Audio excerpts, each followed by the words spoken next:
¿Me escuchan? Vamos a orar, mis hermanos. Probando, probando, ¿me escuchan? Sí, sí, sí, se escucha Ah, ok, perfecto. perfectamente. Bueno, vamos a orar. Bendito Padre Celestial, gracias Señor te damos por esta semana que nos has permitido terminar y por el privilegio que tenemos de estar reunidos a través de este medio para estudiar tu santa palabra. Te pido que nos des un corazón atento, humilde y enseñable. Te pido por Armandito para que lo guíes esta noche, Señor, que le recuerdes todas las cosas que él ha estudiado, Señor, que exponga tu palabra con claridad y fidelidad y que sea sobre todo de alimento para nuestras almas. En el nombre de Cristo te lo pedimos, pidiéndote también que los que se han de integrar, que se integren pronto. En el nombre de Cristo te lo pedimos. Amén. Pues Amén, adelante, amén. Armandito, adelante. A Pues ver qué, vamos a empezar. como continúa, el 8 como continuación del 7, ¿no? Con los hijos. Así es, sí. Sí, este capítulo es prácticamente, está relacionado estrechamente con el capítulo anterior, porque en el anterior se habían hecho algunas eh, predicciones, unas, eh, Isaías había pronosticado algunas cosas. eh, por ejemplo, este tiene que ver con la liberación de la coalición sirio-eframita. Ah, Entonces, y en el capítulo anterior, Bren nos había explicado el nacimiento, o que se había profetizado el nacimiento de un niño, en este caso el nombre de Emanuel, y esa profecía iba a ser eh, a un futuro cercano y a un futuro lejano. Futuro cercano sería en unos 2 años. Aquí lo vuelve a repetir, Isaías se va a repetir en este capítulo 8.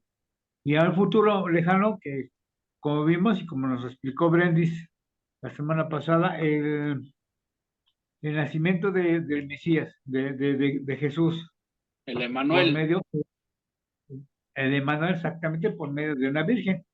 En este caso, también aquí se va a referir el Señor, o más bien Isaías, al nacimiento de un niño. En este caso va a ser el segundo hijo de Isaías. Así que y va un poco, es como les contaba, la continuación estrechamente del capítulo anterior. Aquí también se va a volver a pronunciar las profecías acerca de la invasión de Siria, Israel, el reino del norte, contra el reino del sur, que es Judá, en la tierra del Mesías, en este caso. Pero también se va a mencionar al reino de Asiria, que es mucho más al norte, y en este caso, como venía arrastrando, venía arrasando más bien a todos los pueblos que venía conquistando, ya estaba en la parte de Babilonia, del lado de los ríos Tigres y Éufrates, del otro lado del río Jordán. Entonces ya venía hacia acá, iba a conquistar a Siria, iba a conquistar a Israel, pero también iba a tocar le iba a dar un buen susto a Judá. Recordemos que Judá, el rey de Judá, el rey Acaz, se en lugar de confiar en el Señor, confió en los hombres, fue a pedir ayuda al rey de Asiria, en este caso es Tiglat-Pileser III. Y Isaías le reprocha esa actitud, pero bueno, aquí vamos a ver las consecuencias que trae precisamente este tipo de confianza en el hombre y no en Dios. Bueno, pues vamos a empezar aquí con el capítulo 8. Versículo 1, dice aquí, voy a leer lo que es la Reina Valera 60. Me dijo Jehová, toma una tabla grande y escribe en ella con caracteres legibles tocante a Maher Salat Hasbaz. Bueno, nuevamente, en este versículo nos da a entender, el Señor les da una orden a Isaías, que en una tabla grande, o en su defecto, en un rollo, anteriormente se escribía también en rollos, en un rollo grande, se escribiera el nombre de este nombre en hebreo que dice Maher Shalat Hasbaz. Es prácticamente, viene siendo cuatro palabras. Maher Shalat Hasbaz, que significa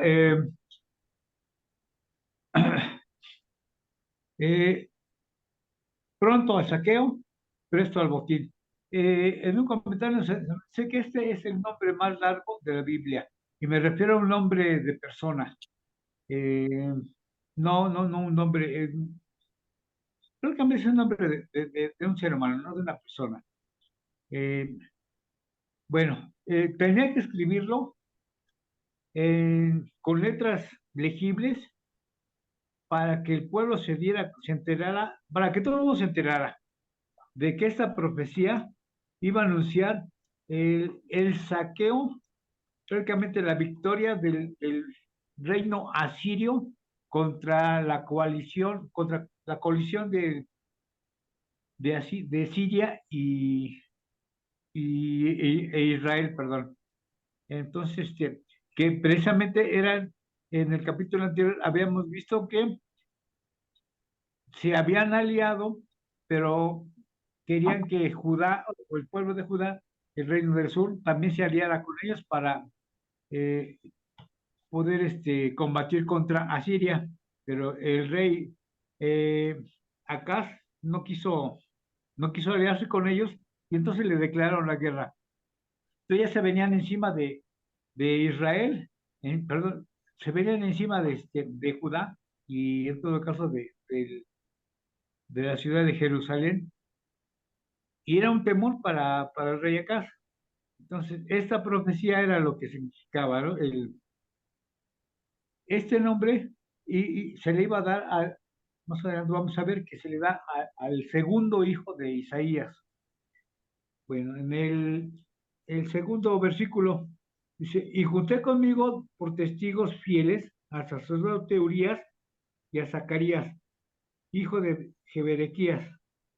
Como estudiamos anteriormente, en el libro de Deuteronomio y en el libro de Números, se mencionaba que tenía que haber por lo menos dos testigos, ya sea para una acusación o ya sea para algún testimonio de importancia, en este caso una profecía.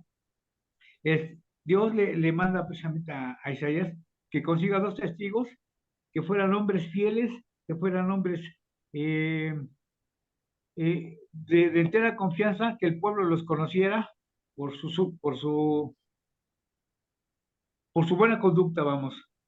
Entonces, aquí Isaías hace una convocatoria a estos dos personajes que viene siendo el sacerdote Urías, que se menciona más adelante. Más adelante vamos a ver cómo se comporta de una forma negativa, puesto que cuando cumplió la orden que acá le dio de cambiar el culto en el templo, después de destruir a la coalición de Siria con Israel, este, pues ahí fue donde cometió el error este sacerdote. Pero en este caso, aquí lo está tomando en cuenta eh, Isaías como una persona noble, una persona fiel, honorable prácticamente. Y también a Zacarías, hijo de Jeberequías, que es la única vez que se menciona aquí en la Biblia. Si no se vuelve a mencionar en ningún otro lugar. Esta personaje, Zacarías, pudo haber sido un profeta durante la época de Urías, perdón, de Usías, el rey de Acaz, o un levita que ayudó a limpiar el templo en los tiempos de sequías. Eh, esto viene, todo esto viene documentado en el segundo libro de Crónicas. Bueno, estos son los dos personajes que van a ir como testigos para dar fe o dar testimonio eh, que Isaías, que lo que está mencionando Isaías tiene validez porque viene de, de la palabra de Dios. En el versículo 3, y me llegué a la profetisa la cual concibió y dio a luz un hijo. Y me dijo Jehová, ponle por nombre Maher Shalal Hasbaz. Aquí ya se menciona precisamente el nombre del niño, ¿no? Pero se menciona aquí a la esposa de Isaías, no se le menciona por nombre, pero sí se le menciona como si fuera una profetisa. Aquí hay varios argumentos que son válidos de mencionar. Dice, no se menciona por nombre a la profetisa esposa de Isaías. Ella era considerada como tal, posiblemente porque estaba casada con el profeta o porque tenía el don de profetizar, pero no se menciona aquí en las Sagradas Escrituras. Pero también hay otra opción. En el libro de MacArthur estaba leyendo que se le llamaba profetisa porque el hijo que iba a nacer y que se le iba a poner Maher Shalal Hasbaz, ya en sí el nombre del niño y era una profecía. Entonces a eso se refería que a la madre de ese niño o la esposa de Isaías se le nombrara profetisa, porque Maher Shalal Hasbaz era la señal del próximo rompimiento de la coalición entre Israel y Siria. Aproximadamente, bueno, para empezar, debemos situarnos que esta profecía, este capítulo, estamos en el año de 734 antes de Cristo. En el capítulo anterior habíamos visto que esta profecía de la invasión de Asiria contra estos pueblos iba a ser en 2 años. Entonces, pero se mencionaba que hasta que el niño pudiera mencionar una palabra, o la palabra de papá, o la palabra de mamá, antes de eso que viene siendo 2 años prácticamente, los 9 meses que es el embarazo, más 1 año de vida para poder balbucear esas palabras, es aproximadamente cerca de 2 años. Entonces, en esos 2 años, o sea, en el 732, Asiria despojaría tanto a Damasco, que es la capital de Asiria, así como a Samaria, capital de Israel, en el 732.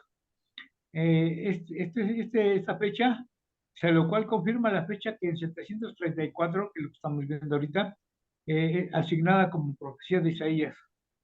Cuando Damasco y Samaria cayeran, Judá, el pueblo de Judá, debía devolverse a Dios como Isaías lo había indicado.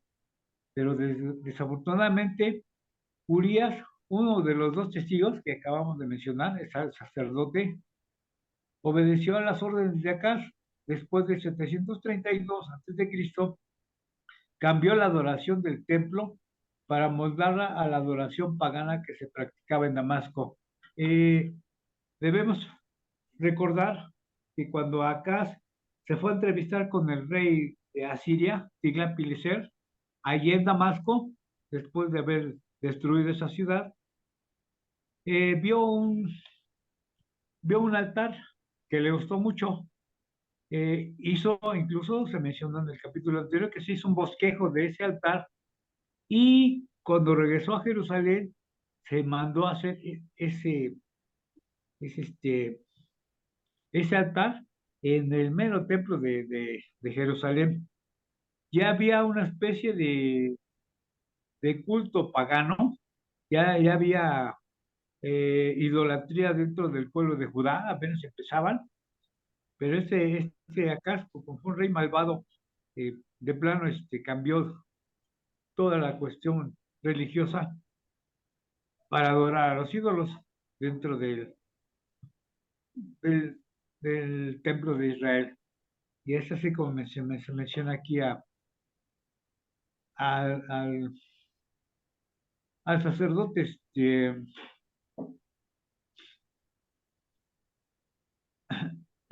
perdón.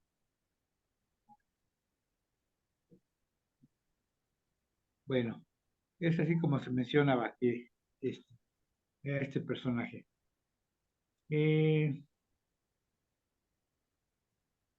Vamos a ver aquí en el versículo 4. Porque antes de que el niño pueda decir, Padre mío, Madre mía, sería quitada la riqueza de Damasco y los despojos de Samaria delante del rey de Asiria. Bueno, entonces ya vimos que durante esos 2 años, antes de que el niño cumpliera los 2 años, iba a pasar esta profecía, ¿no? En el 732 antes de Cristo. ¿Tienen alguna pregunta o algún comentario antes de continuar? Yo nada más quería comentar eso de lo del nombre que si era profetizo, ¿no? También leí eso en los comentarios de MacArthur y creo que es lo que mejor encaja, ¿no? Porque, pues, o sea, no descarto que las otras pudieran ser ciertas, pero si era Sí, profetisa no hay ninguna profecía registrada en la Biblia, o a lo mejor le llaman profetisa porque era esposa de un profeta, pero creo que lo que mejor encaja es que dio a luz a un hijo que su nombre era profético por sí solo, ¿no? Es como si Dios te hablara y te dijera, Armandito, ten un hijo y le pones, la tribulación se aproxima, y tú le pones, entonces el nombre es profético, ¿no? Está anunciando, el puro nombre del niño anuncia una profecía que se va a dar. Entonces, sí. era lo que quería comentar, sí, también leí eso por lo de MacArthur, y creo que eso es lo que más encaja, pero sea la que sea, la profecía estaba ya por cumplirse.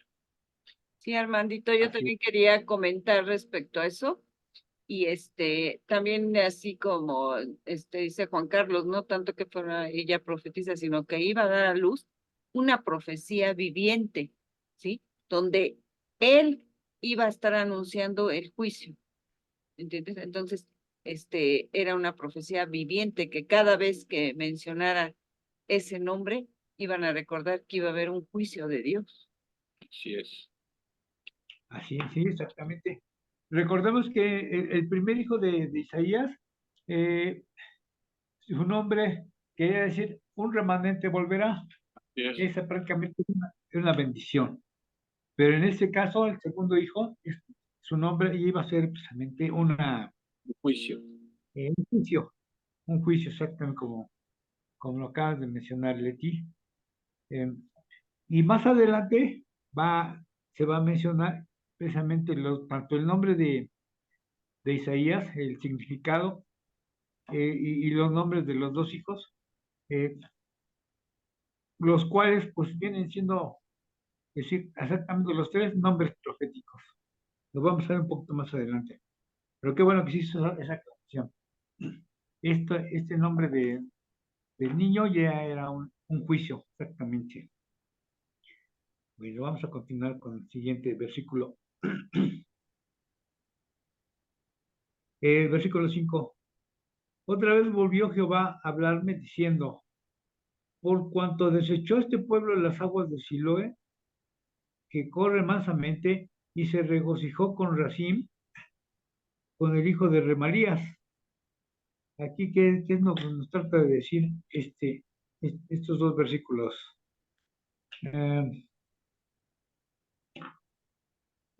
Vamos a ver aquí que, por ejemplo, para empezar, la expresión de este pueblo se puede referir al reino del norte, que es Israel, puesto que esa fue la nación que rechazó a Judá para aliarse con Siria, que era quien gobernaba, era el rey Rezim.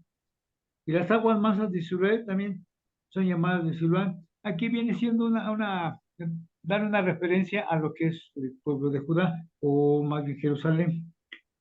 Se refiere exactamente a la ciudad de Jerusalén. Estas aguas brotaban de un manantial que alimentaba a una reserva de agua dentro de las murallas de Jerusalén. Este tranquilo estanque contrastaba con las aguas impetuosas que destruirían a la gente. Aquí prácticamente es ¿cómo se le puede llamar? Una figura de lenguaje en el cual Isaías está refiriendo, perdón. Una metáfora, una analogía, ¿no? Sí, una metáfora, una analogía, sí, Una que se comparación. refiere al ejército asirio que venía arrasando por donde quiera que pasaba.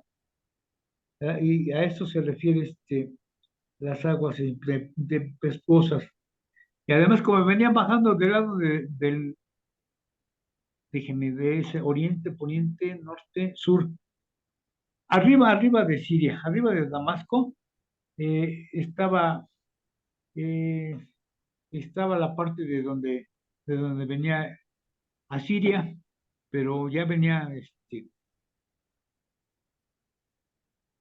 se le domina, creo que Ararat, algo así. Esto me viene a la mente el monte Ararat, donde llegó a posar el arca de Noé. Tengo entendido que esa parte de ahí es de donde venía Asiria. Y entonces, pues como venía rozando de allá hacia abajo, eh, se menciona como aguas impetuosas. Acerca de la expresión del hijo de Remalías, ya sabemos que se refiere a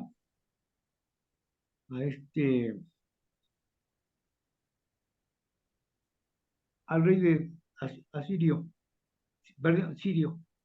Pero también se menciona, se puede interpretar esto como el pueblo de Judá o la casa de Acaz y sus integrantes. Ellos habían rechazado a Dios, que en este caso se puede referir a las aguas mansas, y por lo tanto las aguas impetuosas, como ya mencionamos, Asiria, los alcanzaría y avasallaría. Esto, por supuesto, ocurrió en el 701, cuando los asirios invadieron Judá. Así, así es como se menciona esta parte de los dos versículos.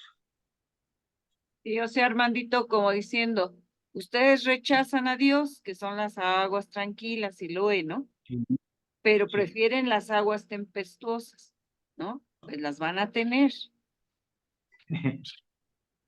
Precisamente por haber rechazado la palabra de Dios, la confianza en Dios, aquí está mencionado las aguas tranquilas, aguas de Siloé. Pero además de rechazarlo, pues venían a hacerle la guerra a su propio hermano, en este caso Israel, el reino del norte, y venía a hacer la guerra a su propio hermano de raza, ¿no? Que es el pueblo de Judá. Eh, y eso era lo que estaba castigando al Señor, por haberse aliado también con Siria. Entonces, como instrumento de justicia o de juicio, Dios había mandado al rey de Asiria, Tiglat-Pileser, a invadir y a arrasar esos dos poblaciones, tanto Samaria como Damasco, en Asiria e Israel. Pero también le iba a tocar un poco a Judá. eh, Más adelante lo vamos a mencionar, porque no tanto que quisiera destrozarlo. Sabemos que Asiria se le volteó a Judá. Incluso Judá tuvo que pagar un impuesto o un tributo enorme a Siria para que no lo destruyera. Pero estuvieron a punto en el 701, como menciona aquí, llegaron a la ciudad de Jerusalén y estuvieron a punto de arrasarla. Pero simplemente con el mencionar el nombre de Emmanuel, que Dios está con nosotros, en este caso Dios está con el pueblo de Dios, de Judá, de Israel, pues el pueblo de Israel, ya lo que iba a quedar como remanente. Eh, y como iba a ser el pueblo donde iba a venir el Mesías, pues Dios no los iba a dejar desamparados, Dios los iba a proteger. Esa era la seguridad que le estaba dando en ese momento, pero el pueblo de Judá no lo entendió en ese momento. Lo desobedeció también. Bueno, vamos a ver el siguiente versículo. He aquí, por tanto, que el Señor hace subir sobre ellos aguas de ríos impetuosas y muchas. Y esto es al rey de Asiria, con todo su poder, el cual subirá sobre todos sus ríos y pasará sobre todas sus rivieras. El 8. Y pasando hasta Judá, inundará y pasará adelante y llegará hasta la garganta y extendiendo sus alas llenará la anchura de su tierra. Y aquí viene la expresión, oh Emmanuel. Esa simple expresión, al último, hay que tomarla en cuenta, porque el hecho de mencionar este nombre de Emmanuel, como habíamos dicho, era una expresión de confianza, de pidiendo misericordia al Señor. Dios está con nosotros y precisamente eso fue lo que salvó a, a la ciudad de Jerusalén, de no ser devastada. Por causa de que Israel se había aliado con la Siria, sería arrasado por las aguas impetuosas de los ríos, una designación normal del río Éufrates que atravesaba el territorio del imperio asirio. Esto, como lo había mencionado, es una metáfora. El imperio asirio venía desde arriba hacia abajo. Dice, el rey de Asiria. ¿Quién era el rey de Asiria? Ya habían mencionado que era Tiglat-Pileser. Se acabaría con el reino del norte, o sea, Israel, así como un río desborda sus riberas durante la inundación. Sorprendentemente, esta inundación, o sea, el ejército de Asiria, seguiría avanzando hasta la tierra de Judá. ¿En qué año? En el 701 antes de Cristo. Estamos ahorita, precisamente, habíamos mencionado que esta profecía se hizo en el 734. Recordemos que en el 732 Asiria llegó y arrasó a Damasco, primeramente, y 10 años después, en el 722, fue que arrasó con, con Israel, con Samaria, con la capital de Samaria, y se llevó cautivos a la mayoría. Algunos murieron, bueno, mucha gente murió, pero los que salvaron se los llevó cautivos a Babilonia. Que en ese entonces el imperio asirio era el que pues tenía todas las de a su favor hasta que llegó, como sabemos, el imperio de Babilonia, Nabucodonosor en este caso. Dice, la inundación asiria cubrirá con sus aguas a Judá hasta la garganta, dando a entender que casi la ahogaría, aunque no sucedería así.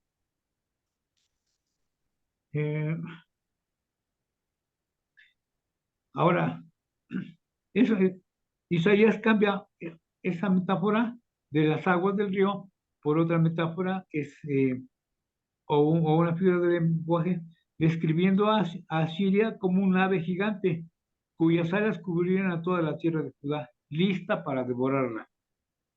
Este mensaje fue dado a Emmanuel, Dios con nosotros. Isaías ya había usado esta palabra. Recordemos que esto lo habíamos mencionado en el capítulo anterior, cuando dijo a Acaz, ese niño que pronto nacería, sería señal de que la nación no perecería en manos de Siria e Israel.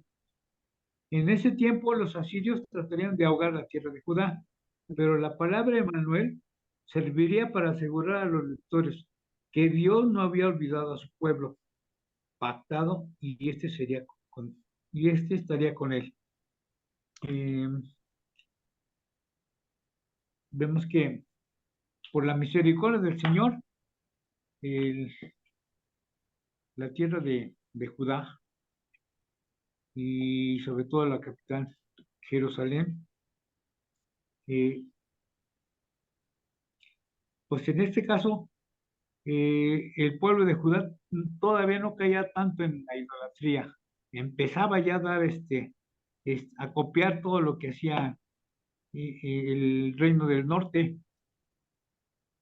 pero pues como mencionamos al principio, el ejército de Asiria vino a darles un pequeño susto al pueblo de Judá. Menciona aquí esta metáfora que el agua les llegaría hasta a la garganta, casi los ahogaría, pero como el Señor no los iba a abandonar, no iban a poder, no los iban a destruir. ¿Quieren hacer algún comentario? Nada más mencionar que con esto que estás diciendo, siempre hay una esperanza, y esa esperanza es Dios a través de Cristo Jesús. Exactamente, sí. Hoy tenemos la certeza que estas profecías ya se cumplieron y que las que faltan por cumplir, las que profetizó Isaías, pues sabemos que tenemos la seguridad y la confianza, entonces, en el Señor, y sobre todo en el Señor Jesucristo. Ya nos salvó, nos libró del pecado, tratamos de estar, estamos en el proceso de santificación y por lo mismo, pues debemos, o tenemos la certeza y la confianza en el Señor. Así vivamos angustias, vivamos enfermedades. Hace rato le comentaba a Juan Carlos que en ocasiones me llega a faltar el aire, pero pues sabemos, tenemos la certeza que cuando lleguemos con el Señor, ahí se nos van a quitar todas las dolencias. Vamos a poder, los que no caminamos bien, vamos a caminar mejor. No va a haber ninguna molestia en ese, cuando estamos en la presencia del Señor. Amén. Amén, exactamente. Tenemos esa esperanza. Pero como nos explicaba Juan Carlos, no es si espero, sino es seguridad. Porque como dices tú, lo que Dios promete, Dios lo cumple, ¿sí? Y nosotros simplemente estamos de paso aquí, ¿sí? Y a veces le damos demasiada importancia al aquí y debemos pensar en el futuro que nos espera. Como dices tú, aquí tal vez no veamos, nos duela aquí, nos duela allá, pero sabemos que nos está esperando el Señor y está preparando un hogar para nosotros. O sea, es una esperanza viva, no es si espero, ¿no? Entonces, así como vemos que se cumplió esta esperanza para el pueblo de los judíos, pues igualmente para sus hijos en Cristo Jesús, ¿no? O sea, estamos del lado correcto. Sí. Francamente nos podemos sentir afortunados porque estamos exactamente en el camino correcto con el Señor. Y bueno, eso nos da mucha confianza de seguir alabando y dando gracias al Señor por todo lo que tenemos, o por lo que tenemos precisamente, por la familia, por los hijos, por el trabajo, por el descanso, por los alimentos, por todo tenemos que dar gracias, que si somos desagradecidos, pues no se vale, ¿no? No se vale. Bueno, vamos a continuar con el versículo 9. Dice aquí, reuníos, aquí en este versículo, ya en estos versículos, Isaías va a tomar fuerza precisamente por la confianza en que tiene en Jehová, que tienen en Dios. Toma fuerzas y se enfrenta, o prácticamente con esa profecía está llamando al pueblo de Siria y al pueblo de Israel, que son los enemigos de Judá, a que vengan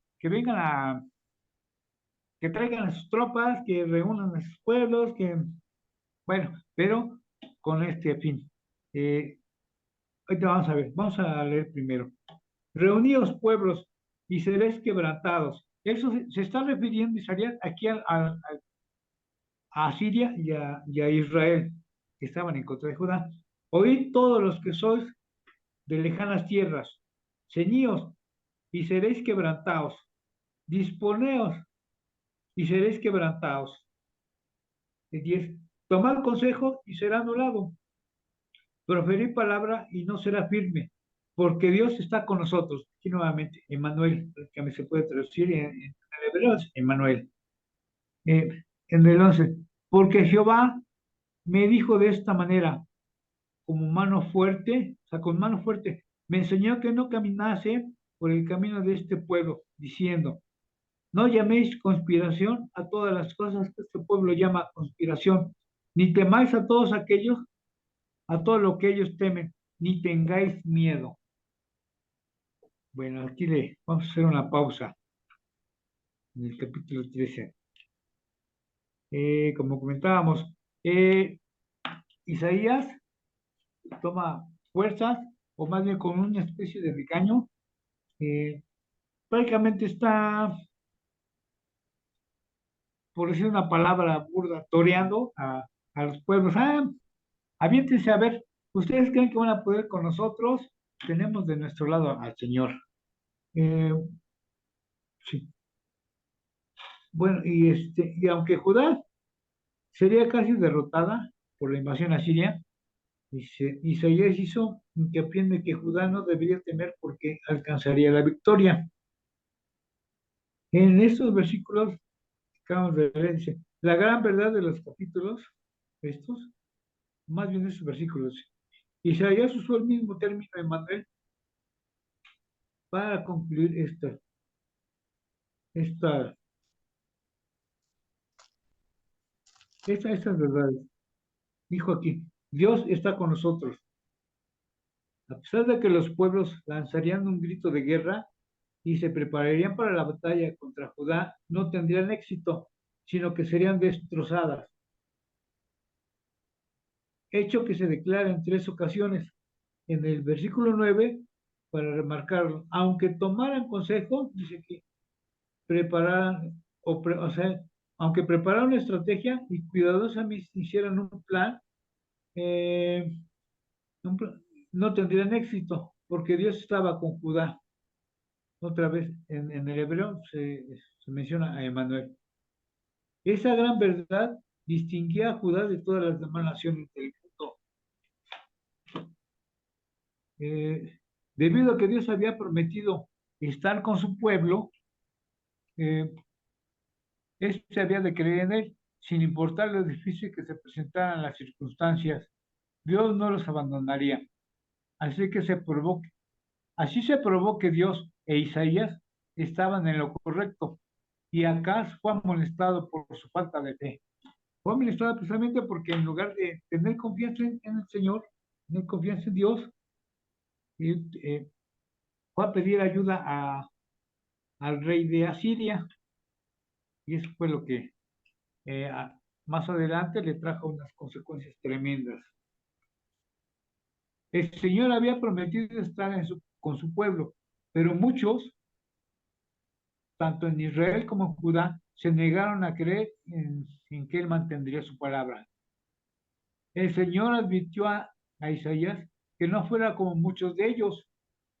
De nueva cuenta, Isaías insistió en que el pueblo de Judá no debería temer a la coalición sirio-eframita. Se refiere a los sirios y al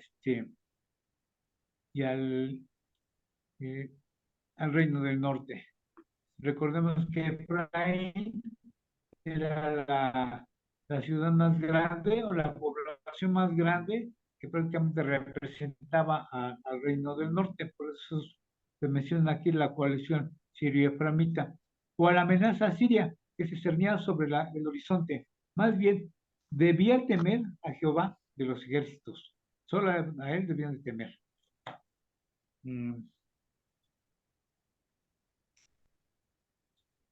Bueno, aquí vamos a...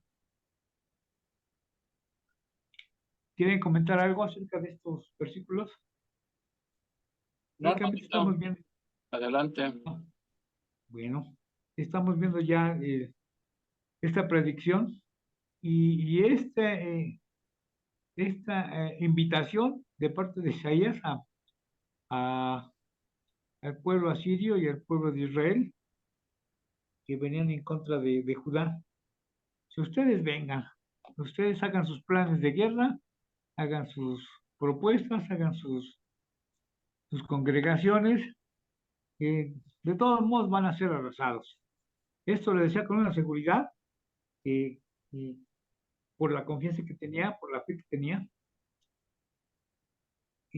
pero también al rey Acaz, pues le hace una amonestación por su desobediencia y por su falta de fe. Bueno, continuamos entonces con el versículo 14.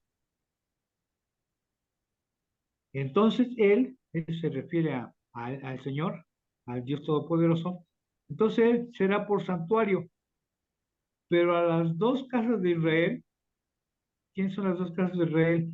Tanto el reino del norte como el reino del sur. Por piedra, por piedra para tropezar y por tropezadero para caer, y por lazo y por red al morador de Jerusalén. ¿Qué nos da a entender este versículo? Aquí lo tengo más claro. ¿Les parece?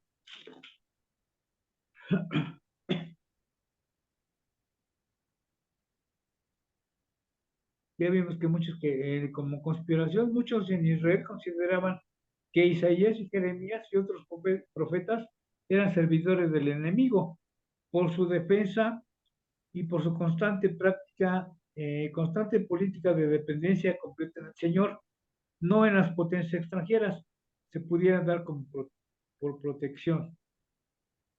Aquí menciona también, déjenme buscar,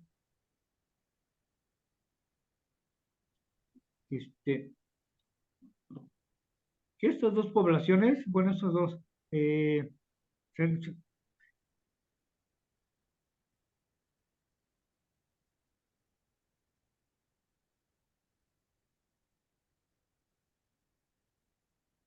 estas dos poblaciones serían un santuario o serían piedra para tropezar. Isaías se, con, se reconfortaba en el Señor como un lugar santo que le protegería de sus acusadores. En el Nuevo Testamento aplica este versículo a todo Israel en su rechazo continuo de Jesús como el Mesías. Las dos casas se refiere dice, ambas tropezaron y cayeron. Así estarán hasta el regreso del Mesías a la tierra para la restauración definitiva. ¿Quiénes eran estas dos casas? Precisamente tanto el reino del norte como el reino del sur. Por desgracia, el reino del norte desapareció con la invasión de Asiria, se los llevó en cautiverio. Se ha mencionado que eh, están perdidas las 10 tribus eh, del norte, pero solo el Señor sabe dónde están. Y en su momento, pues los va a traer nuevamente a Jerusalén, junto con la tribu de Judá, para completar las 12 tribus. Esto será cuando en la segunda venida de Cristo, para poder dar testimonio y dar eh, cumplir las profecías que se tienen todavía pendientes, de darle su tierra, la tierra completa al pueblo de Dios, al pueblo de Israel. Vamos a ver el versículo 15.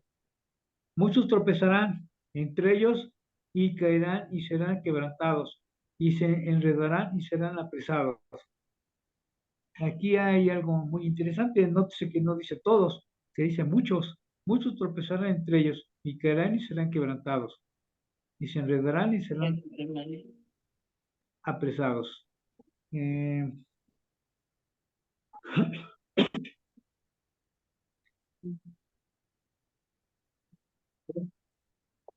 ya hemos comentado esto, parece que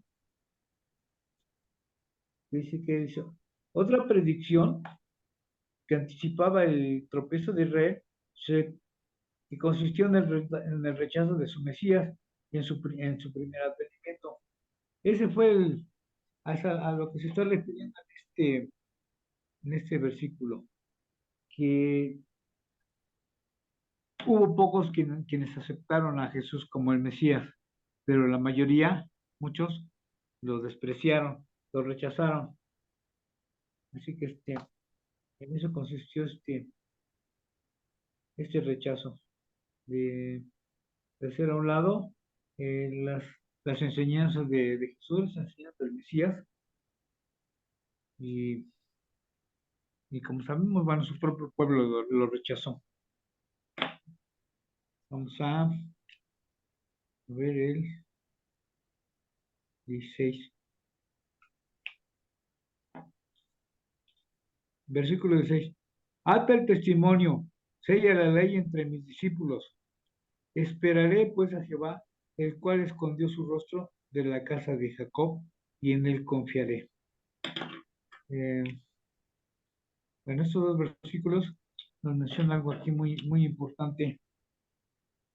Dice, habiendo sido advertido por Dios para que no caminase, se refiere a Isaías, por el camino de este pueblo, Isaías afirmó su dependencia de Dios.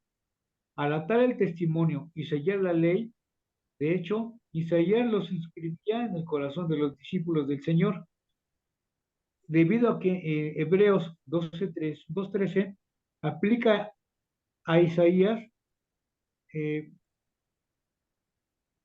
Aquí nos da a entender que Cristo, y algunos intérpretes dicen que todo el pasaje de Isaías, esto del 16 al 18, salió de la boca del Mesías, porque en verdad la actitud escrita en esos versículos es la misma que tuvo el Señor Jesús. Pero en el contexto de Isaías 7:9, esta lo vamos a ver más adelante, esas palabras deben atribuirse a Isaías. Esta es la actitud del profeta a pesar de toda la oposición que enfrentaba a su alrededor.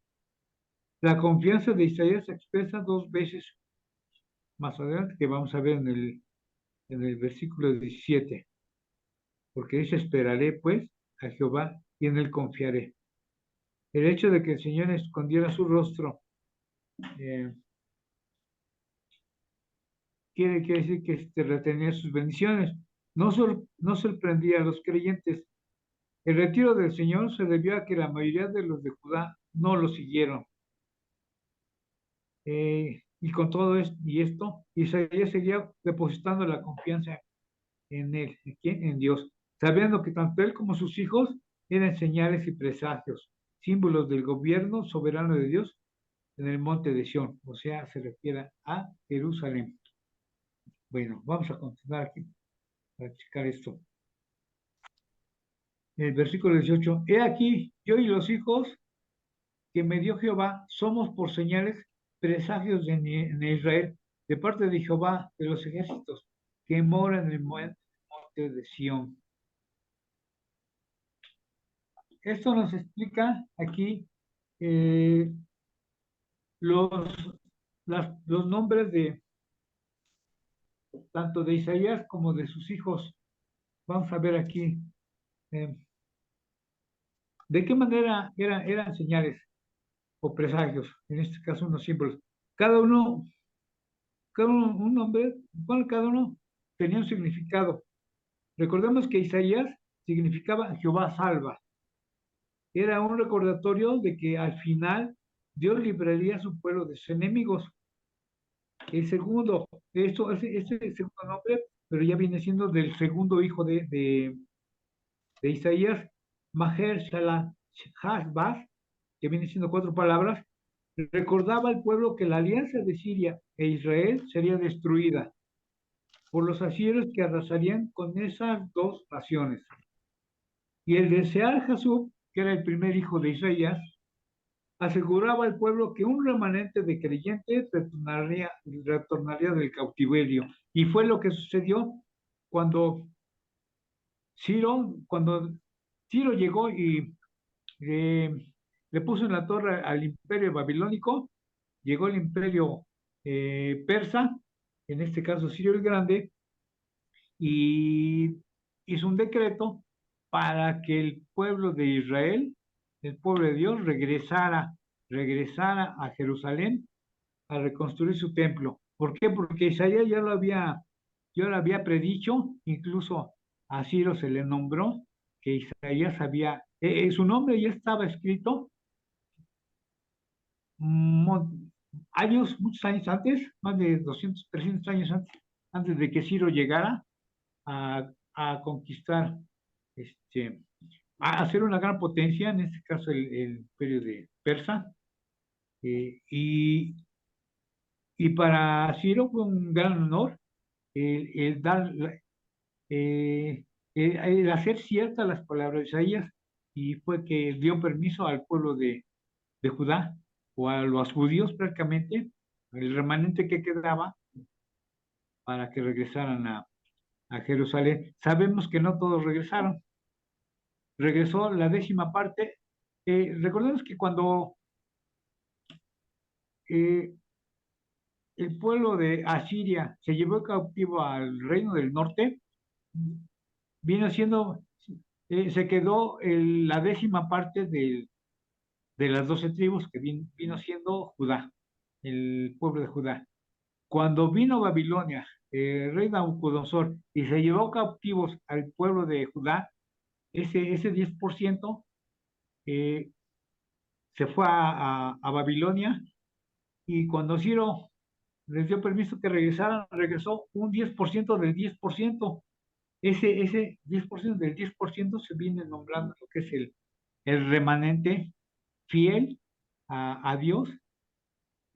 Sabemos que vinieron bajo el mando de Esdras, el primer grupo, y el segundo grupo bajo el liderazgo de Nehemías.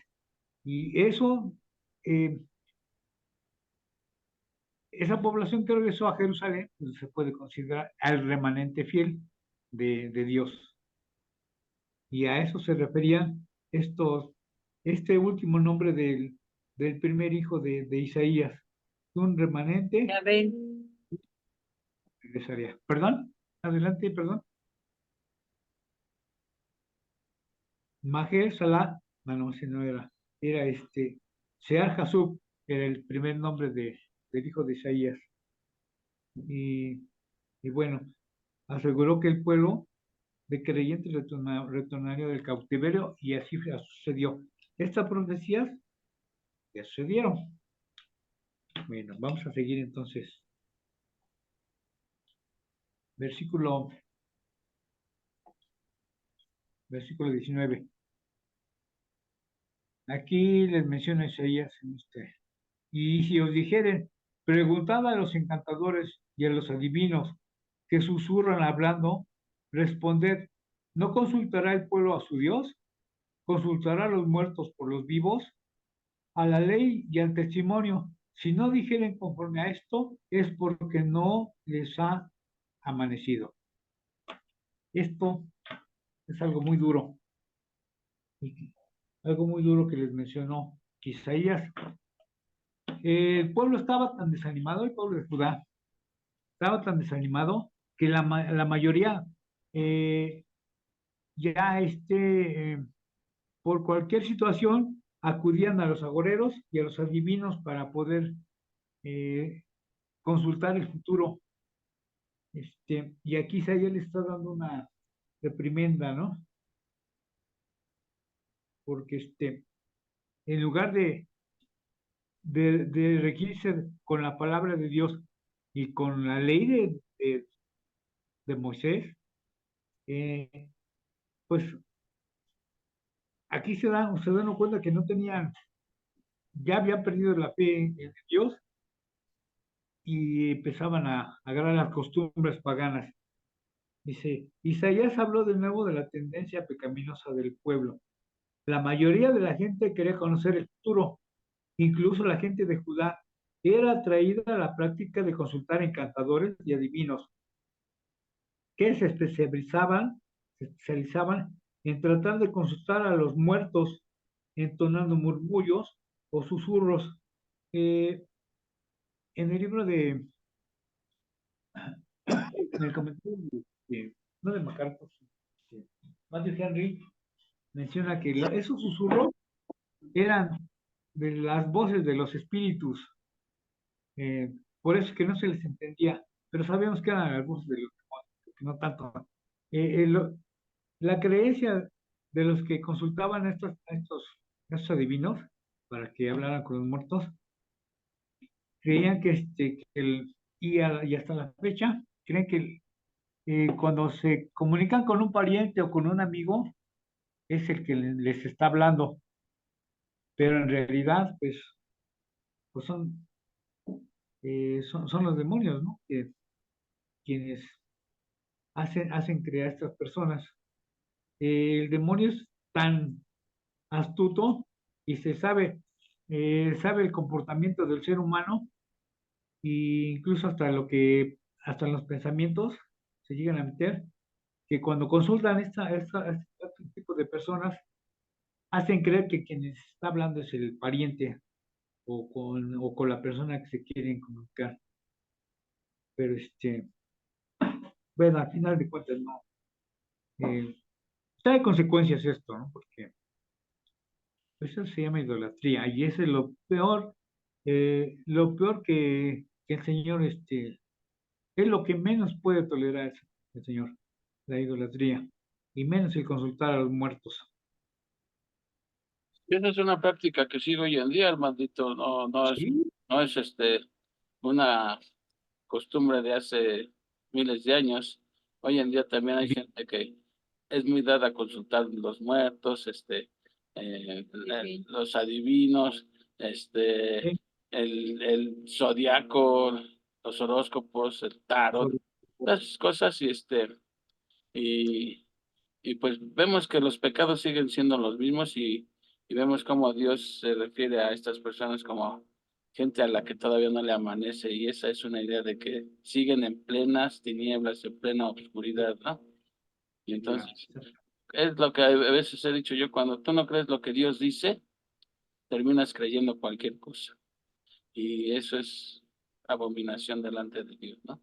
Y hace rato que comentaban de las aguas tranquilas de Siloé contra las aguas tempestuosas del Éufrates, eh, más o menos trato de entenderlo así, cuando tú te quejas de lo que Dios está haciendo por ti y todo, y piensas que podrías estar mejor si Dios te diera esto, te diera el otro. Me recordó cuando el pueblo de Israel andaba vagando en el desierto, que ya estaban hartos de maná. Ay, si tan solo pudiéramos comer carne, ¿no? O sea, quejándose de la provisión de Dios. ¿Y qué hizo Dios? Ah, ¿quieres carne? Pues órale, ahí te va, pero por montones, ¿sí? Y cómo les mandó codornices y cuántos murieron porque se atragantaron de codornices, ¿no? O digamos sí, otro ejemplo hoy en día, digamos que uno se queja porque, ay, no tengo dinero, si Dios me diera más dinero, y estás enojado con Dios porque según tú, Dios no te da el dinero que mereces, ¿órale? Y como si Dios dijera, ah, ese es el problema, ahí te voy a mandar un montón de dinero, órale. Y vas a ver cuánto daño te va a hacer tener tanto dinero, ¿no? Siento que así fue lo que pasó con Israel, no supo apreciar las bondades de Dios, quiso más, y dijo, dice, ah, bueno, te quejas de que las aguas de Siloé son muy tranquilas, pues ahí te van aguas tempestuosas, ¿no? A ver qué haces. Y como dices tú, como dice la metáfora, terminaron ahogándose y Judá con el agua al cuello, ¿no? Pero bueno, adelante, hermano. No, y sí, también me llama mucho la atención, ¿no? Que dice aquí, cómo hasta la fecha los muertos consultan a los muertos, ¿sí? ¿Cuáles son los muertos? Los que no han creído en Cristo, porque la Biblia lo dice, están muertos en delitos y pecados, no están vivos espiritualmente, entonces toda la palabra de Dios para ellos es locura, ¿sí? Entonces consultan a los muertos, ¿sí? Pero los que estamos vivos por gracia, no porque seamos mejores, por la gracia de Dios, por sus méritos en la cruz, ¿sí? Consultamos al Dios vivo y verdadero. Entonces, ahí está la diferencia, ¿sí? Por eso dice, si ustedes siguen consultando a los muertos, pues andan en tinieblas, ¿no? Como andábamos nosotros en algún tiempo, pero los que consultan al Dios vivo y verdadero, viene la luz resplandeciente, ¿sí? Y pasamos de las tinieblas a la potestad de Dios. Entonces, es maravilloso que debemos consultar a nuestro Dios, ¿sí? ¿Y cómo vamos a escuchar su voz si no leemos la Biblia, ¿sí? Si no sabemos qué es lo que pide Él de nosotros. Ahora, nosotros, así como Isaías, ¿sí? era un representante de Dios. Ahora nosotros, ¿qué somos también? Somos embajadores de Cristo, representantes de Dios. ¿Y qué le dijo Dios a Isaías? No abras la boca, porque ni uno ni el otro tiene la razón, ¿sí? La razón está en mi palabra, está en Cristo, ¿no? Y así nosotros vemos tantos problemas en el mundo, decimos, pues este dice una cosa, este dice otra cosa. Pero ¿a quién le voy a creer? A Dios por medio de su palabra, por medio de Cristo. Y si hemos ya sido llamados a ser sus embajadores, sus representantes, debemos guardar nuestro testimonio. ¿Por qué? Porque nos están viendo, ¿sí? Entonces no estamos ni de un lado ni de otro, estamos en Cristo. Eso es lo importante. Así efectivamente, no necesitamos otra cosa más que la palabra de Dios. Cualquier pregunta, cualquier consulta que necesitemos, abriendo la Biblia, ahí podemos encontrar las respuestas. O Esto más bien, ahí las vamos. habla de la doctrina esta de la suficiencia de las escrituras. Toda la escritura es inspirada por Dios y útil para enseñar, redarguir, ¿qué más? Instruir, ya me brinqué una. Corregir en justicia. Instruir en justicia. Bueno, las 4 cosas que hace la Biblia. Y es útil para enseñar, redarguir, corregir e instruir en justicia, a fin de que el hombre de Dios esté enteramente preparado para toda buena obra. Todo lo que necesita el ser humano para llevar una vida justa, una vida que agrade a Dios, está en la Biblia. No está ni en la filosofía, ni en la psicología, ni en la autoayuda, ni en las motivaciones personales. En la Biblia ahí está todas las respuestas. Jesus is the answer. Jesús es la respuesta. Incluso hay un canto que valga la redundancia, cantado en la iglesia, acerca de esto que acabas de mencionar, que Ah, las escrituras están hechas para redarguir, eh, para corregir. Es un canto muy precioso, Toda la escritura es inspirada por Dios. por Dios. El canto de Sí, Luna. ándale, sí. Ok, adelante, hermanito. Vamos a terminar estos 2 versículos que están por aquí y ahorita hacemos el comentario. Y pasará el versículo 21. Y pasarán por la tierra fatigados y hambrientos. Todavía se sigue refiriendo a quienes consultan a los muertos. Dice, y pasará por la tierra fatigados y hambrientos. Y acontecerá que teniendo hambre se enojarán y maldecirán a su rey y a su Dios, levantando el rostro en alto. Y mirarán a la tierra y he aquí tribulación y tinieblas, oscuridad y angustia, y serán sumidos en las tinieblas. Bueno, todavía estos últimos 2 versículos precisamente todavía se refieren a quienes, por no tener la confianza en Dios, buscan el conocer el futuro a través de los agoreros, a través de los adivinos, a través de los muertos. Se pasarán fatigados y hambrientos. O sea que nada les va a saciar a los que, un ejemplo, por ejemplo, los que tenían riqueza en abundancia van a quedar desamparados y hambrientos. Acontecerá que teniendo hambre, se enojarán y maldecirán a su rey y a su Dios. Cuando estas personas, en lugar de confiar en el Señor, voltearán la cabeza hacia arriba con una actitud de soberbia, maldiciendo y quejándose, prácticamente rebelándose contra Dios. Dice, levantando el rostro en alto en señal de rebeldía. Y mirarán a la tierra y aquí tribulación y tinieblas. Pues, ¿qué le pueden pedir a la tierra? Quienes están como enemigos contra Dios, pues nada van a obtener de la tierra y van a seguir en la oscuridad.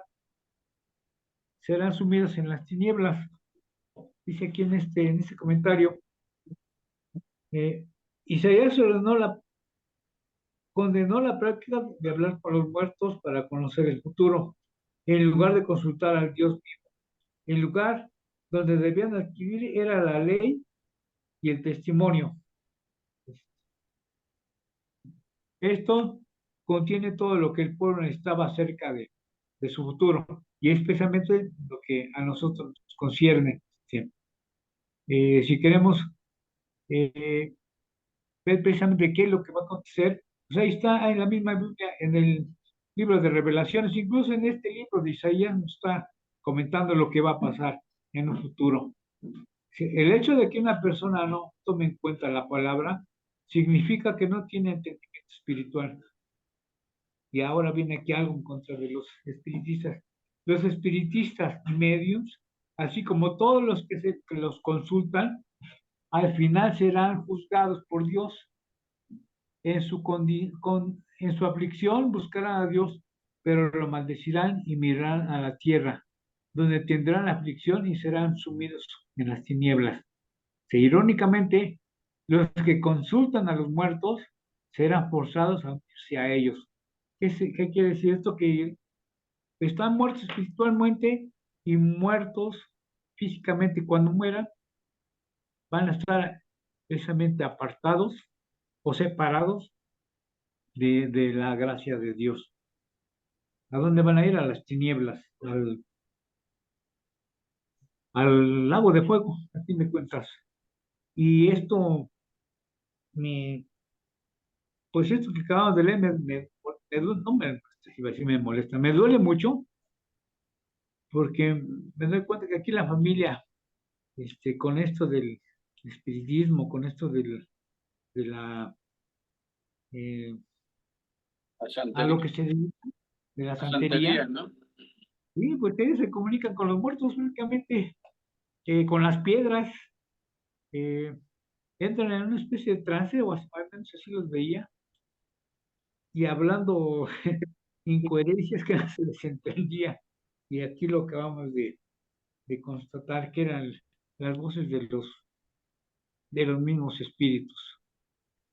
Bueno, pero por más que le he comentado a Lupe, la mamá de mis hijos, ella, a pesar de que supuestamente fue cristiana, porque eh, pues se separó, y mi obligación como persona es pues, atraerla nuevamente al redil, a los pies de Cristo. No nada más a ella, sino a toda su familia, sacarla de la oscuridad. Porque tarde que temprano, pues van a seguir y van a llegar y van a morir y van a quedar en la misma oscuridad. Y eso a mí se me va a llegar a preguntar cuando llegue con Jesús, con el Señor en el juicio. ¿Qué hiciste por tu familia? ¿Acaso la sacaste de donde estaban? Y eso, pues sí me duele, ¿no? De alguna manera seguimos pidiendo a Dios una oración por su salud espiritual, porque salgan de las tinieblas.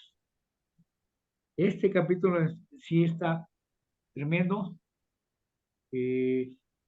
está muy bien. eh, Esta profecía que hizo Isaías se cumplieron 2 años después de que las hizo en el 734. Fue que se mencionó esta profecía, y con el nombre de su hijo, hacía me fue el nombre, Maher Salah Hasbaz, Maher Salah Hasbaz, cuatro palabras. Con esto estaba dándose a entender al pueblo que tuvieran confianza en Dios, puesto que esta profecía significaba que el pueblo asirio, el ejército asirio, iba a arrasar contra Damasco y contra Israel, contra Samaria, que no tuviera miedo. Pero pues ni el mismo rey entendió esta profecía o no la quiso entender, no quiso tener confianza en Dios, y las consecuencias vinieron después.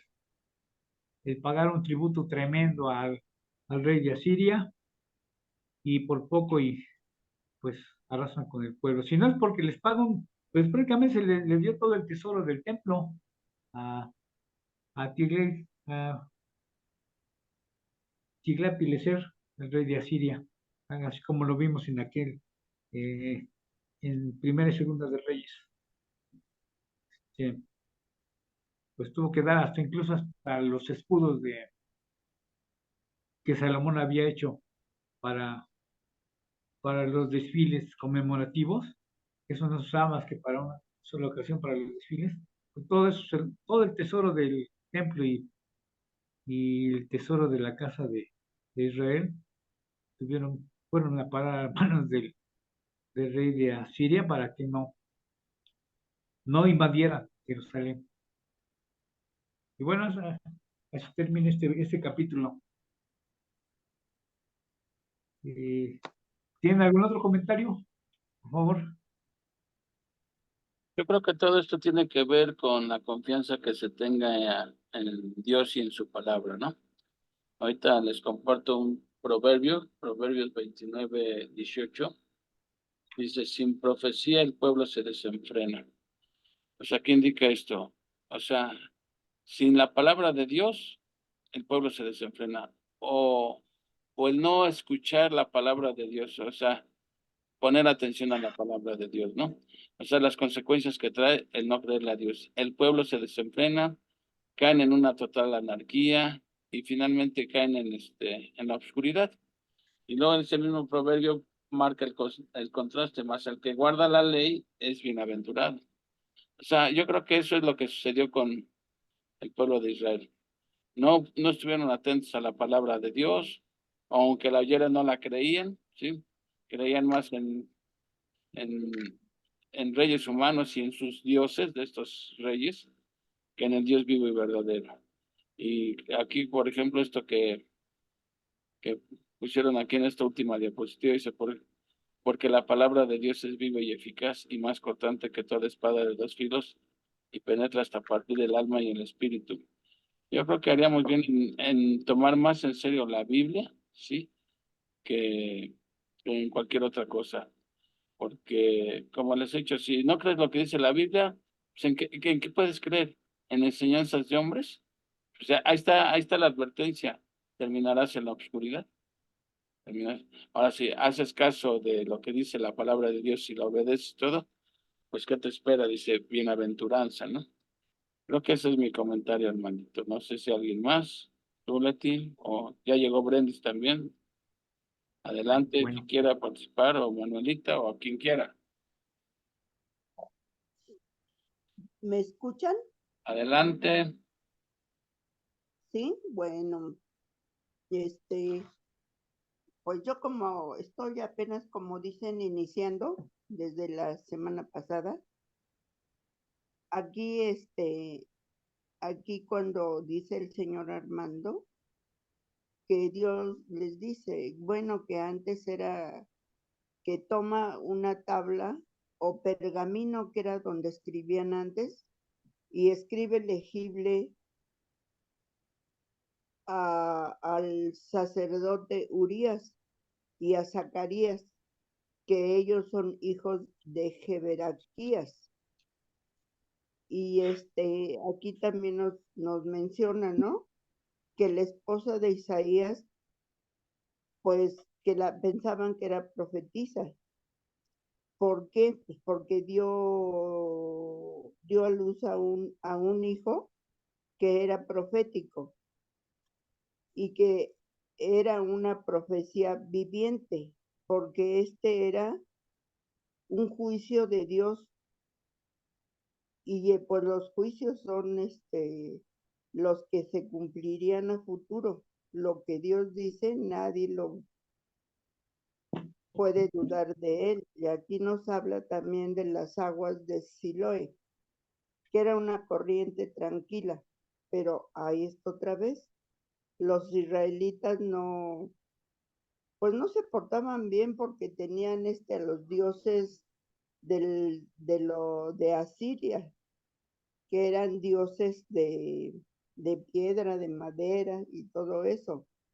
Entonces, todos los dioses de Asiria invadió a Israel.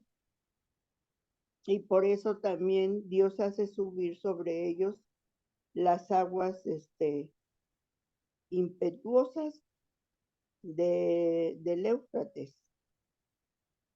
Y entonces aquí nos dice también, ¿no?, que el rey de Asiria, con todo su poder, podía acabar con el pueblo de Judá.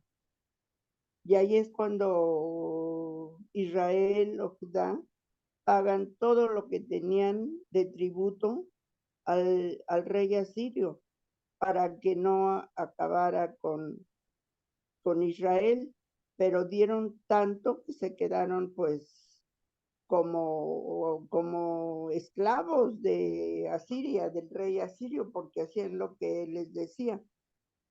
Y aquí viene también lo que dice usted, de que lo que dice el señor Armando, dice Emmanuel, Dios con nosotros. Entonces aquí, cómo dejó Asiria, la tierra pues de Israel, ¿no? Que dice aquí, es triste que Dios, poseedor de todo, de la tierra y todo lo que hay, tenga que verla así.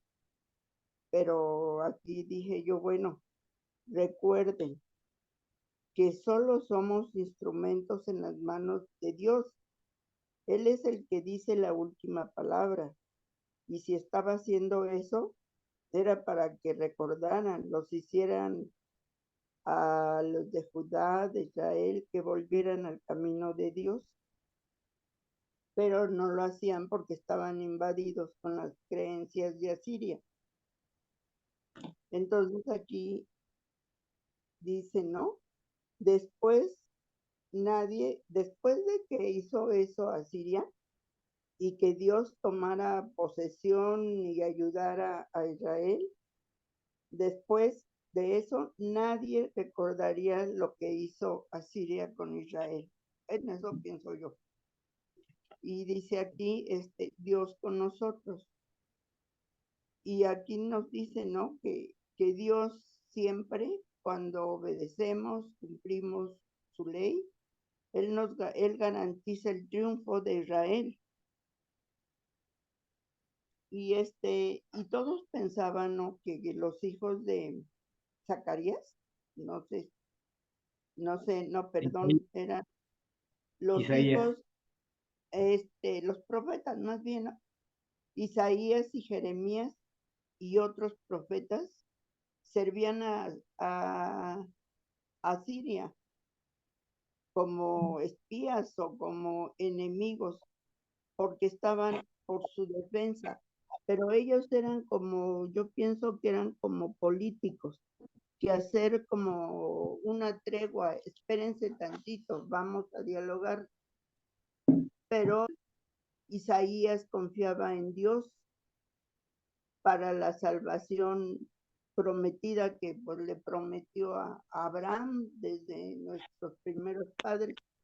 Y como dice Hebreos 2, versículos 13, que dice, creo que es Isaías o Zacarías, que dice, te alabaré otra vez y yo confiaré en él.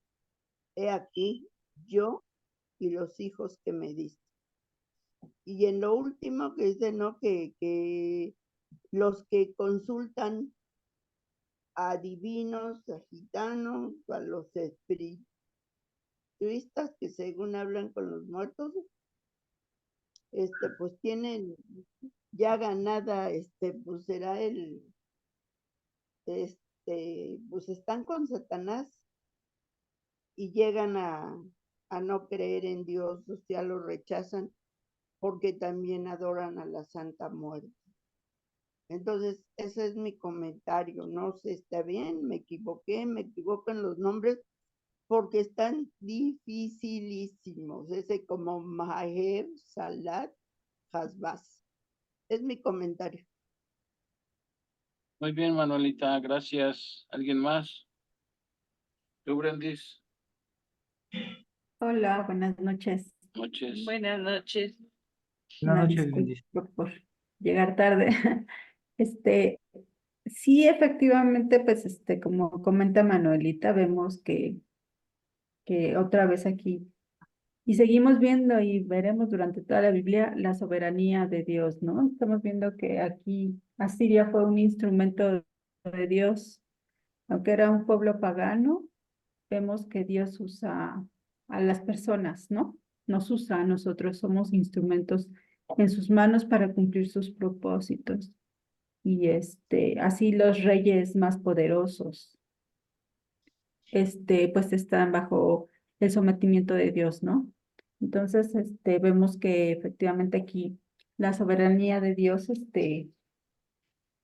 pues nos vuelve a mostrar en su palabra, ¿no? Que Él es poderoso, omnipotente, omnisciente, el creador de todo. Entonces, pues cada vez más nos enamoramos de la palabra de Dios, porque nos enseña lo que es Él, ¿no? Sus atributos y su carácter. Y es un Dios que no cambia, es un Dios que es eterno, así valga la redundancia, de la eternidad hasta la eternidad. Entonces, a mí me impactó mucho el versículo 11 que dice, el Señor me habló fuertemente y me advirtió que no siguiera el camino de este pueblo. Me dijo, no digan ustedes que es conspiración. Todo lo que llama conspiración esta gente, no teman lo que ellos temen ni se dejen asustar. Solo el Señor Todopoderoso tendrán ustedes por santos. Solo a Él deben honrarlo. Solo a Él han de temerlo. Entonces, aquí lo que dice el proverbio, ¿no? Ya se me olvidó. El principio de la sabiduría es el temor a Dios. Entonces, nosotros debemos, si queremos sabiduría, debemos empezar a saber cuál es el temor a Dios.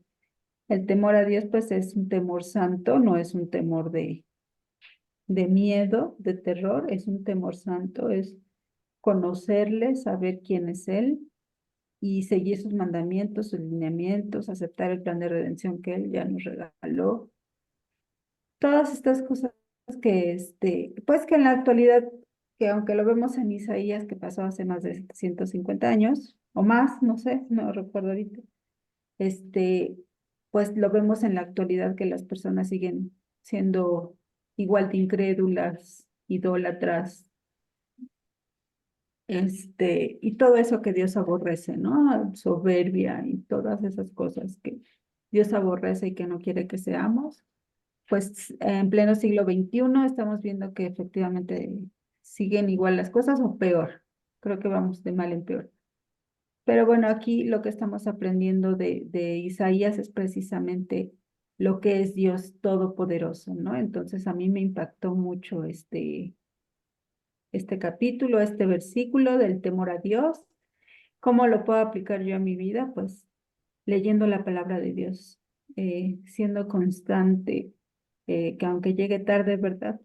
Pues seguir leyendo la palabra de Dios, seguir conociéndolo, saber ante qué Dios estamos, ante el único Dios todopoderoso, el creador de todas las cosas, y seguir adorándole y seguir alabándole y darle la gloria y honra a Él, ¿no?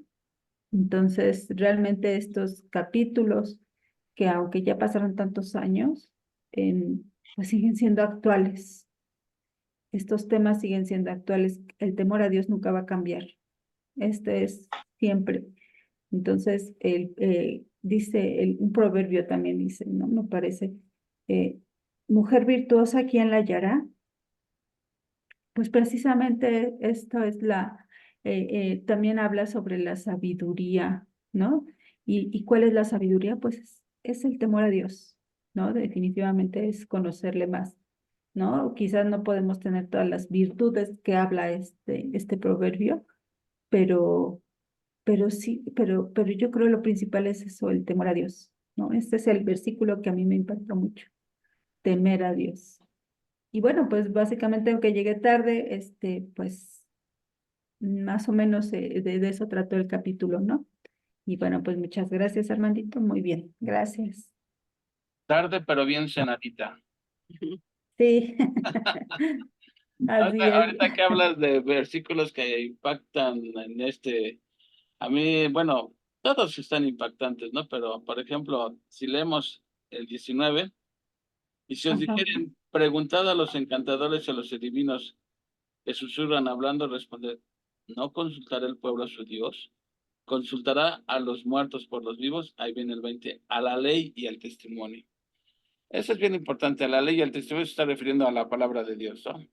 Entonces, cualquier cosa que quieras saber, si los niños vienen de París o si el hombre desciende del chango, que si este mundo fue producto de una explosión, no oigas explicaciones humanas, a la ley y al testimonio. Vete a la Biblia y ahí encontrarás respuestas. ¿Por qué hay unos negros, otros blancos? ¿Por qué hay la diferencia de idiomas? A la ley y al testimonio, ¿no? Les recomiendo un libro, quizá ya lo tengan o lo hayan leído, que se llama Respuestas en Génesis. Ahí No, bueno, ese libro No, está buenísimo. ¿No? ¿A poco? Sí, no lo has sí, yo me lo paso recomendándoles recomendado. libros. Hay dos libros que se llaman Respuestas en Génesis. Está muy bueno.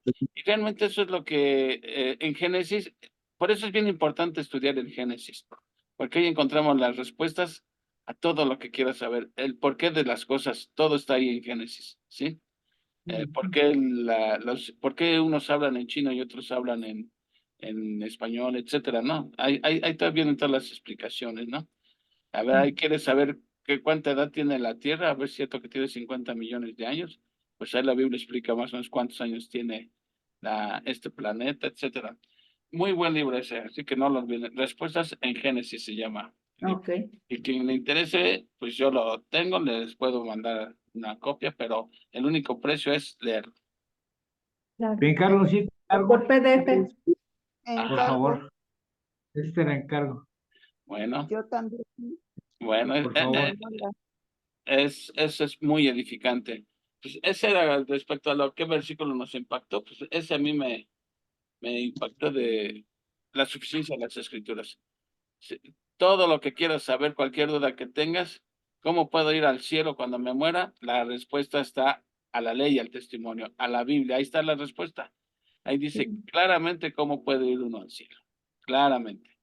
A ver si es cierto que es haciendo obras o es por medio de Cristo nada más. ¿No? Amén, Ok, gracias. Sí. Sí. bueno, amén, sí. Amén. pues a mí me urge porque soy la mayor de todos. A la ley y al testimonio, Manuelita, a la Biblia, ahí están las respuestas y va a ver cómo va a encontrar paz y gozo. Bueno, pues ya no hay nada más que comentar. Aquí le paramos, Brendis, pues ahora estás multada por haber llegado tarde, que nos despidas con una oración. Claro, sí. Multado. De acuerdo, bueno, pues Ahí ves damos que gracias. si puedes orar, Brendis, por Sí, Esperancita, por su hijo Joel, que tiene problemas de salud, te lo vamos a ok, agradecer. ¿Sí? claro ¿Cómo que sigue sí. Marquitos? ¿Cómo sigue Marquitos? Pues lo último que supe de Cari es que ya está un poquito mejor, pero todavía sigue con problemas de ganglios inflamados. Está Cari un poco preocupada, pero bueno, confiamos en que va a ir mejorando. La Brenda que también no le- Para que ores por Marquitos, Brendis, también. Marquitos y Cari, de acuerdo. Bueno, Señor, pues inclinamos nuestro rostro y damos gracias al Señor porque pues cada día nos demuestra su fidelidad y su amor y su grandeza y porque nosotros cada día lo conocemos a través de su palabra, Señor, que tu Santo Espíritu no se aparte de nosotros y que nos siga redarguyendo y nos siga enseñando, Señor, y corrigiendo, porque eh, tu Santo Espíritu es lo que nos mueve y lo que nos da vida, Señor. Que sigamos bebiendo y comiendo de tu palabra, que sigamos teniendo hambre y sed, Señor. Gracias por esta oportunidad que nos das de conocerte más a través de tu palabra. Gracias por este estudio, Señor, por la vida de cada uno de mis hermanos aquí presentes, por su asistencia, Señor, por el temor que tienen a ti, Señor, para conocerte, para alabarte y glorificarte. Señor, en esta oportunidad te quiero pedir por la vida del hijo de Esperancita. Señor, tú sabes qué es lo que él tiene, Padre Santo, tú lo conoces. Tú sabes el propósito que tienes para su vida, Señor, y cuál es el propósito de su enfermedad. para tu vida, para tu gloria y honra, Señor. Te lo ponemos en tus manos, Señor. Te pedimos porque si es tu voluntad, lo sanes, lo cures, Señor. Y principalmente para que él y Esperancita conozcan de tu palabra, Señor, puedan ser salvos, Señor, y tener la vida eterna. También te pido, Señor, por Marquitos y por Cari, Señor. Tú los conoces perfectamente, tú sabes qué es lo que le duele a Marquitos, qué es lo que le pasa, Señor. Te pido que, de acuerdo a tu voluntad, pues tú lo sanes y que se recupere pronto, Padre Santo. Tú lo conoces, Padre bendito, y sabemos que también tienes un propósito en su vida, Señor, y que ese propósito pues es para bien, Señor, para bien de ellos, para bien de nosotros, porque todos los testimonios, Señor, que tú nos das es para que nosotros te conozcamos más y sepamos quién eres tú, Padre Santo. Gracias, Padre bendito, porque nos das un techo, nos das comida, nos das una familia, Padre Santo, nos das un trabajo. Padre bendito, gracias por tanta bondad y tanta misericordia, Señor. Tú siempre estás lleno de gracia para nosotros. Gracias por traernos con bien a casa, Señor, y te pido que nos des sueños reparadores, Padre bendito, para que mañana amanezcamos, Señor, con salud, con vida y que nos permita realizar nuestras actividades, Padre Santo, de acuerdo a tu voluntad. Todo esto te lo pido en el nombre de nuestro Señor Jesucristo. Amén. Amén. Amén, amén. Amén. Gracias, Amén, gracias amén. a cada uno de ustedes. Gracias, Armandito. Si Dios no dispone otra cosa, pues nos vemos el domingo. ¿Sale? Bye. Muy bien. Gracias. Besitos. Dios les bendiga. Saludos.